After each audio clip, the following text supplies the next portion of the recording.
আসসালামু আলাইকুম। সংবাদে আপনাদের সবাইকে স্বাগতম জানাচ্ছি আমি নুসরাত।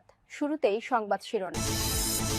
বাংলাদেশের সর্বশেষ গুরুত্বপূর্ণ আপডেট সংবাদে আপনাকে স্বাগত। শুরুতেই সংবাদ শিরোনাম, পরে বিস্তারিত। প্রথমেই জানাবো আমাদের হাতে থাকা সর্বশেষ গুরুত্বপূর্ণ সবথেকে তাজা আপডেট সংবাদ। কক্সবাজারে নাহিদ ইসলাম বললেন, বাংলাদেশ আর কখনোই দিল্লির দাদাগিরিতে চলবে না।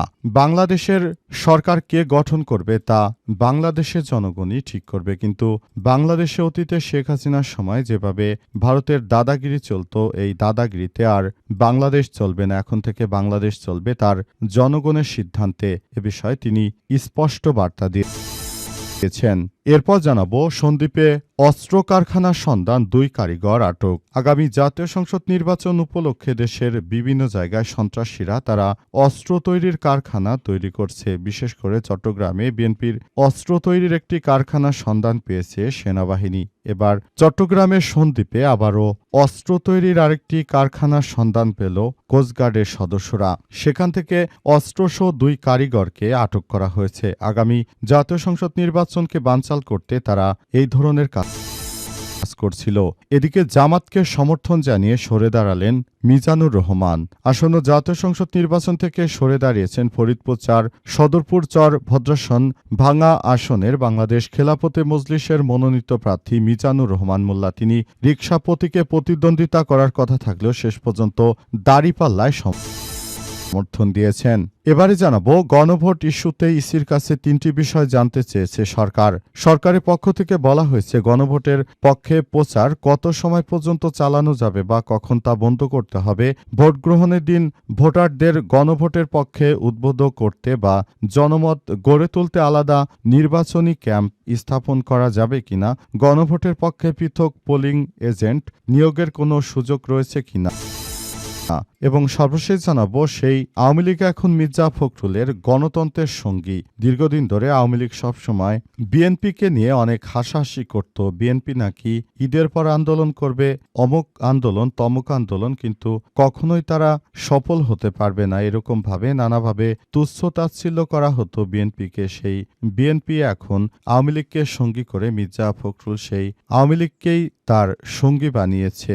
এতে সারা দেশের মানুষ বিস্মিত হয়েছে। এতদিন ধরে যাদের বিরুদ্ধে তারা কথা বলল, কাজ করল, এখন তারাই হচ্ছে বিএনপির সব থেকে বড় আপনার। ফ্যাসিবাদ বিরোধী আন্দোলনে যে শিক্ষার্থীরা রক্ত দিল, তারাই বিএনপির এখন সব থেকে বড় শত্রুতে পরিণত হয়েছে। প্রিয় দর্শক, এতক্ষণ শুনছিলেন সংবাদ শিরোনাম, এবারে বিস্তারিত।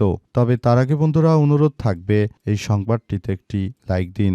এই চ্যানেলে আপনি নতুন হয়ে থাকলে আমাদের সংবাদটি দেখতে দেখতে চ্যানেলটি সাবস্ক্রাইব করে রাখুন। কমেন্ট করে বন্ধুরা আপনার মূল্যবান মতামত জানিয়ে দিন আপনি বিশ্বের কোন দেশ থেকে বা বাংলাদেশের কোন স্থান থেকে আমাদের সংবাদটি দেখছেন এবং শুনছেন। আর বন্ধুরা, সংবাদটি আপনার সোশ্যাল মিডিয়া ফেসবুকে শেয়ার করে বন্ধুদেরও দেখার সুযোগ করে দিন। গাজা যুদ্ধে আপনি যদি নিরীহ ফিলিস্তিনিদের ভালোবেসে থাকেন, কমেন্টে ইয়েস লিখে পুরো বিশ্বকে জানিয়ে দিন। এবারে বিস্তারিত। কক্সবাজারে নাহিদ ইসলাম বললেন, বাংলাদেশ আর কখনোই দিল্লির দাদাগিরিতে চলবে না। শেখ হাসিনা বাংলাদেশকে দিল্লির কাছে ইজারা দিলেও এখন যে নতুন সরকার এসেছে, তারা বাংলাদেশকে আর কখনোই ভারতের কাছে ইজারা দেবে না। নতুন করে সরকার যে কার্যক্রম হাতে নিয়েছে, আগামীর নতুন বাংলাদেশ গড়ে তুলে বাংলাদেশকে একটি ন্যায় ইনসাফ ভিত্তিক কল্যাণমূলক রাষ্ট্র গঠন করা হবে। আগামীর বাংলাদেশ হবে সবার জন্য একটি সুন্দর বাংলাদেশ। এই সুন্দর বাংলাদেশটাকে গড়ে তোলার মধ্য দিয়ে আগামীতে সুন্দর করে সবকিছু করতে হবে বলে বলা হচ্ছে। অন্তর্বর্তীকালীন সরকারের প্রধান উপদেষ্টা প্রফেসর ডক্টর মোহাম্মদ ইউনূসের সরকার যে নতুন বাংলাদেশ গড়ে তুলবেন, সেই বিষয়টিকে আমরা দেখভাল করার জন্য এই কার্যক্রম চালিয়ে যাব। সরকারকে বলবো, আপনি দায়িত্বশীলতার সঙ্গে কার্যক্রম চালিয়ে নিন। আগামীর নতুন বাংলাদেশ গড়ে তোলার জন্য অবশ্যই সরকারকে এসব বিষয় নিয়ে কাজ করতে হবে। পুরো বাংলাদেশটাকে সুন্দরভাবে সুন্দরভাবে গড়ে তুলতে হবে। এই ধারাবাহিকতার মধ্য দিয়ে আমরা যে নতুন বাংলাদেশ গড়ে তুলতে চাই এসব বিষয়ে কাজ করতে হবে বলে বলা হচ্ছে। সরকার চায় আগামীর ন্যায় ইনসাফ ভিত্তিক একটি বাংলাদেশ গড়ে তুলবে, এমন একটি সরকারই চায় 11 দলীয় জোট। সেজন্য আপনাদের সবাইকে বলবো, আগামীর জাতীয় সংসদ নির্বাচনে বাংলাদেশ জামাত ইসলামের দাঁড়িপাল্লা এবং 11 দলীয় জোটের প্রার্থীদেরকে ভোট দিয়ে আপনারা জয়যুক্ত করুন এবং আগামীর একটি ইনসাফ ভিত্তিক বাংলাদেশ গড়ে তোলার জন্য আমাদের সর্বোত্তক সহযোগিতা করুন, এমন কথাই জানিয়েছেন নাহিদ ইসলাম। তিনি আরও জানিয়েছেন যে নতুন বাংলাদেশ গড়ে তোলার এখনই সময়। সন্দ্বীপে অস্ত্র কারখানার সন্ধান, 2 কারিগর গ্রেপ্তার।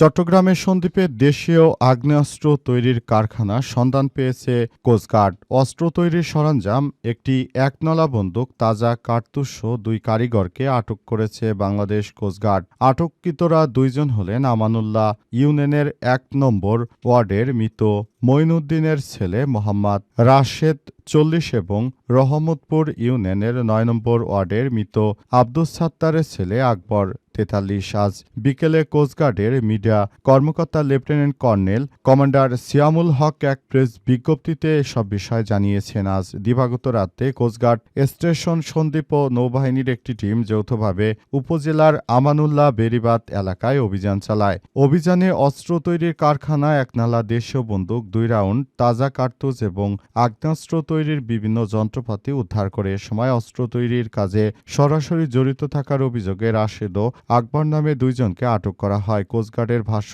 সন্দেহজনক গতিবিধি তথ্যের ভিত্তিতেই অভিযান পরিচালনা করা হয়েছে। জব্দ করা হয়েছে অস্ত্র সরঞ্জাম। আটক ব্যক্তিদের বিরুদ্ধে আমরা কার্যকর ব্যবস্থা গ্রহণ করছি, তবে তারা কোনো রাজনৈতিক দলের সদস্য কিনা বিষয়টি খতিয়ে দেখা হচ্ছে। জানা গেছে, উপকূলীয় দুর্গম চরাঞ্চলে হওয়ায় এসব এলাকায় দীর্ঘদিন ছোটখাটো কারিগরি ও ওয়ার্কশপের আড়ালে অস্ত্র তৈরির কার্যক্রম তারা চালাচ্ছে এবং এই অস্ত্রগুলো তৈরি করে তারা মূলত আগামী জাতীয় সংসদ নির্বাচনকে বানচাল করার ষড়যন্ত্র করছিল বলে অভিযোগ করেছে কোস্টগার্ডের সদস্যরা।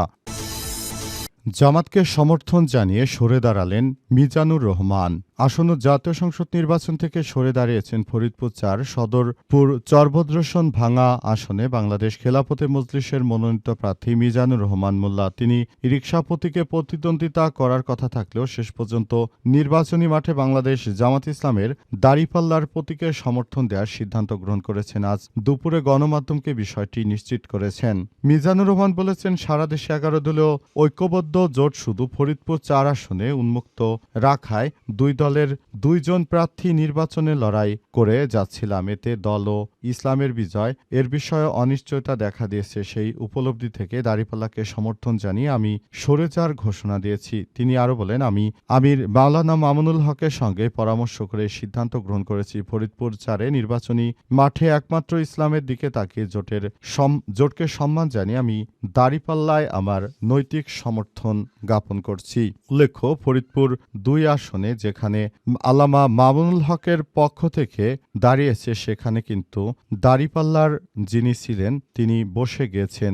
আবার ফরিদপুর 4 ভাঙা চরভদ্রসন আসনে আল্লামা মামুনুল হকের দলের যিনি ছিলেন তিনি সরে দাঁড়িয়ে তিনি আবার দাঁড়িপাল্লার প্রতীককে সমর্থন জানালেন। এভাবেই জোটকে জয়যুক্ত করার জন্য সবাই যার যার জায়গা থেকে সর্বোচ্চ স্যাক্রিফাইস করছে। আগামীর নতুন বাংলাদেশ গড়ে তোলার জন্য আমরা দেশটাকে সুন্দরভাবে গড়ে তোলার মধ্য দিয়ে বাংলাদেশটাকে সুন্দরভাবে পরিচালনার মধ্য দিয়ে আমরা আগামীর সুন্দর একটি বাংলাদেশ গড়ে তুলতে চাই বলে জানিয়েছে তারা। সে অনুযায়ী তারা কাজ করছে। আগামীর বাংলাদেশ হবে ন্যায়ভিত্তিক, ইনসাফ ভিত্তিক একটি সুন্দর বাংলাদেশ এবং এই বাংলাদেশে কোনরূপ সমস্যা থাকবে না বলে মনে করেন তারা এবং সে অনুযায়ী তারা কাজ করছে।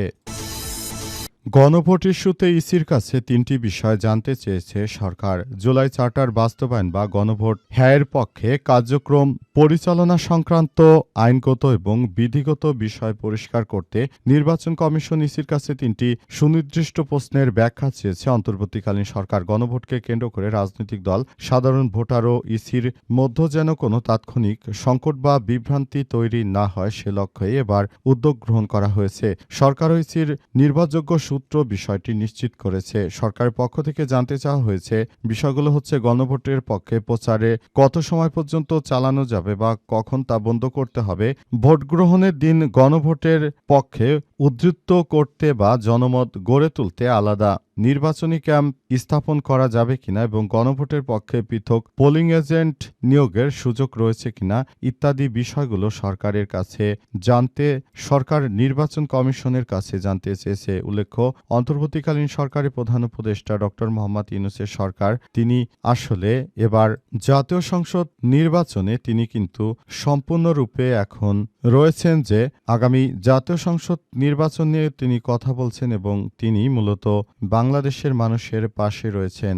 আগামী জাতীয় সংসদ নির্বাচনে তাই গণভোটে সরকারের পক্ষ থেকে হ্যাঁ ভোট দেওয়ার জন্য বলা হচ্ছে এবং সরকার সেভাবে নির্বাচনী প্রচারণা চালাচ্ছে গণভোটের পক্ষে। আশা করছি এবার জাতীয় সংসদ নির্বাচনে গণভোট বিপুল ভোটে হ্যাঁ ভোটে জয়যুক্ত হবে এমন প্রত্যাশার কথাই রয়েছে এবং সে অনুযায়ী এবারের জাতীয় সংসদ নির্বাচনে আসলে সবকিছু সেভাবেই করা হবে বলে এমনটাই জানা যাচ্ছে।